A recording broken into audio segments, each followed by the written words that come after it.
Hi mga kamani, for today's videos naman ay ipapakita ko sa inyo kung paano ko ginawa ang money bouquet with fresh sunflower. Una nga ay hinati ko sa gitna ang flower foam at binalutan ko ng waterproof na wrapper.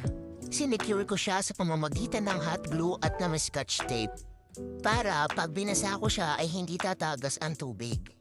Pagkatapos nga noon ay inattach ko na ang mga pera na may stick. Isa-isa ko siyang nilagay at ang ilalim nito ay nilagyan ko din ng hot glue para standby lang siya at hindi siya gagalaw-galaw. Kapag nilagyan ko na ng wrapper, shoutout nga pala sa Mansinon family at kahit hindi ko nasunod ang dark blue na wrapper na request nila ay nag-okay naman sila at nag-agree sa napili kong wrapper kasi wala talaga akong stock at wala din akong mabilan.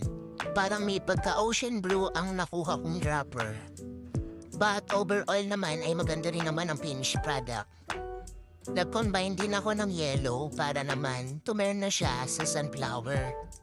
At sa bills na kulay yellow din. Worth 5K nga pala ang perang inilagay ko sa bouquet. Skip na ang videos na ito dahil napakadami kong ginawa talaga nitong mga nagdaang araw. Siningit ko na lang ang paggawa ng bouquet. Napakasyala naman nung pagkatapos ko na siyang gawin at nagustuhan siya ng client. Napakaklase nga ng dating niya at I'm sure na magugustuhan nito ng pagraragaluhan. Congrats, Miss Francesca! Ayun lang mga kamani.